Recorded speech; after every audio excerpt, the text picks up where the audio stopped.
Halo, saya Romo Deninuwa, atau ada yang panggil saya Romo Denol. Asal saya dari Ende. Saya seorang pastor dari Keuskupan Agung Ende yang kini sedang studi di Roma. Saya tinggal di Collegio San Paolo. Tempat kami itu ada di kota Roma. Di sini kami hampir sekitar 200 imam, 200 pastor dari 54 negara. Kami ada di sini. Jadi komunitas kami adalah suatu komunitas yang sangat besar. Kita pasti tahu tentang apa yang terjadi akhir-akhir ini, coronavirus yang menyerang hampir di seluruh dunia, dan Italia menjadi suatu negara yang boleh dikatakan sangat parah situasinya berkenaan dengan coronavirus ini. Video ini saya buat semacam sebuah sharing, juga mau katakan awasan untuk Bapak Ibu saudara-saudari saya yang ada di Indonesia secara luas, yang ada di NTT, juga secara khusus yang ada di Flores, di Ende tempat saya berasal. Paling parah di Italia secara khusus ini itu di daerah Italia Utara. Kami sendiri ada di daerah Italia Tengah, karena kami di kota Roma, ibu kota dari negara Italia. Tapi kalau mau ditanya di mana tempat yang aman di Italia, saya boleh katakan bahwa sekarang tidak ada yang aman, karena penyebaran coronavirus ini sudah sangat meluas. Italia Utara, kami yang di tengah, di ibu kota di Roma ini, Italia Selatan, di Napoli dan sebagainya, itu semua sudah mengalami situasi yang sama. Virus corona ini sudah tersebar kemana-mana dan siap menjangkiti siapa saja. Kalau orang tidak siap, tidak hati-hati, tidak waspada, siapa saja bisa kena. Banyak yang tanya tentang situasi terakhir di Italia, ya. Kita bisa searching di internet. Di Italia itu hampir 50-an ribu orang yang terkena virus ini. Sekitar 5.400-an orang meninggal karena virus ini. 7.000-nya bisa disembuhkan. Kita bisa lihat bagaimana mencemaskan dan menakutkan penyebaran virus ini yang boleh dikatakan sangat cepat terjadi di Italia ini secara khusus. Di Italia ini, saya mau cerita sedikit. Ketika orang atau pemerintah menyampaikan dekret atau pengumuman bahwa semua orang harus di rumah untuk mengatasi penyebaran yang lebih luas dari virus ini, ternyata banyak orang masih, kalau kita bilang itu, kepala batu. Masih banyak orang yang tidak peduli dengan pengumuman ini yang disampaikan oleh pemerintah, sehingga masih banyak orang berkeliaran begitu saja, masih banyak orang beraktivitas seperti biasa di jalan-jalan. Dan apa yang terjadi? Penyebaran itu begitu luas, dan sekarang bisa disaksikan sendiri bagaimana korban semakin banyak, baik yang positif terkena corona maupun korban yang meninggal akibat corona itu. Ya, kalau mau dikatakan bahwa sebetulnya virus itu menjadi berbahaya, terutama karena perilaku orang. Perilaku membuat orang, perilaku yang sembarang, yang ngawur, yang seperti itu justru membuat penyebaran virus ini menjadi semakin lebih luas dan amat berbahaya bagi kehidupan manusia. Yang mau saya katakan adalah bahwa penyebaran virus ini menjadi begitu cepat dan meluasnya begitu cepat dan berbahaya bagi semua orang, karena siapa saja bisa kena, terutama disebabkan oleh karena perilaku. Perilaku orang yang merasa bahwa virus ini biasa-biasa saja. Perilaku orang yang tidak mengindahkan apa yang disampaikan oleh pemerintah, oleh orang-orang kesehatan, bahwa kamu harus tinggal di rumah. Tapi orang tidak peduli. Perilaku-perilaku ini yang justru akhirnya membuat penyebaran itu menjadi semakin luas, dan kita bisa lihat sendiri bagaimana parahnya Italia, ya. Termasuk kami sendiri yang tinggal di komunitas seperti ini juga merasa terancam dengan kehidupan kami.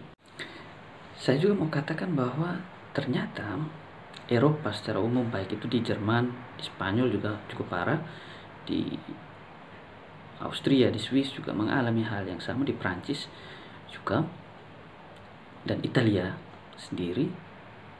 Ternyata negara-negara Eropa yang kita bilang maju, kita tahu bahwa mereka punya tingkat kemajuan jauh lebih tinggi dari kita di Indonesia, dari kita di Flores apalagi.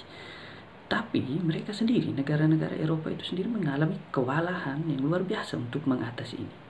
Mereka ternyata mengalami juga tantangan yang begitu luar biasa dihadapi orang-orang, terutama orang-orang kesehatan, dalam mengatasi penyebaran virus, dalam mengatasi atau menyembuhkan orang-orang yang sakit karena virus ini.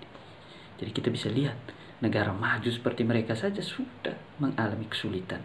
Saya tidak bisa membayangkan kalau virus itu masuk, sekarang sudah masuk Indonesia, kalau masuk ke NTT, masuk ke Flores, apalagi ke Ende, saya tidak bisa membayangkan bagaimana sulitnya kita bisa mengatasi penyebaran virus ini dan bisa menyembuhkan orang-orang yang terkena karena virus ini dengan segala keterbatasan yang kita miliki, yang kita alami di tempat kita. Awalnya saya yakin sekali bahwa virus ini hanya akan kena di orang-orang tua, di orang-orang usia lanjut, karena daya tahan tubuh mereka sudah menurun. Tapi belakangan ini menjadi kekhawatiran saya, karena siapa saja ternyata bisa kena, ya. Itu artinya juga teori itu saya ragukan juga, ya. Siapa saja bisa kena, tergantung daya tahan tubuhnya. Tapi kalaupun daya tahan tubuh orang itu kuat, virus datang, daya tahan tubuhnya kuat, dia masih bisa bertahan melawan virus itu. Tetapi bahwa virus itu ada di dalam dirinya, dan melalui dirinya dia bisa menularkan kepada orang lain, dan itu berbahaya. Kita tidak kena atau kita tidak alami dampak yang lebih parah karena virus itu, tapi kita bisa menjadi penyebab bagi orang lain. Kita bisa membuat orang lain menderita karena kelalaian kita. Itu kenapa orang suruh kita tinggal di rumah, kita ada di rumah saja, bukan karena supaya kita jangan kena, tapi juga supaya kita jangan menjadi penyebar virus bagi orang lain. Karena itu melalui video ini saya ingin berpesan, pertama-tama kita jangan pernah menganggap remeh virus yang satu ini, karena sudah terbukti penyebarannya begitu cepat dan begitu luas. Bisa jadi sudah ada di sekitar kita. Karena itu hati-hati, berwaspada, ikuti saja apa yang sudah disampaikan, apa yang sudah diinstruksikan oleh pemerintah, oleh orang-orang kesehatan, oleh gereja, oleh tokoh-tokoh agama, semuanya ikuti saja. Saya yakin mereka juga menyampaikan itu dengan suatu kesadaran yang luar biasa, kan, ya, tugas kemanusiaan ini, ya.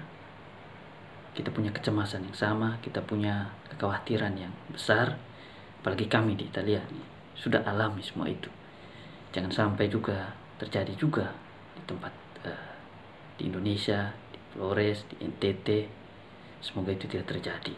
Karena itu saya berharap supaya semua kita bekerja sama. Karena kita tidak hanya bertanggung jawab dengan kehidupan kita, ya. Karena kita akan menjadi sangat egois kalau kita hanya berpikir tentang diri kita, tentang pekerjaan atau kehidupan kita sendiri. Tapi juga kita punya tanggung jawab sosial dengan kehidupan orang lainnya. Saya buat video ini bukan untuk cari sensasi atau apa, ya, tapi semata-mata karena keprihatinan saya kepada, dan ini saya tahu ini persoalan kemanusiaan.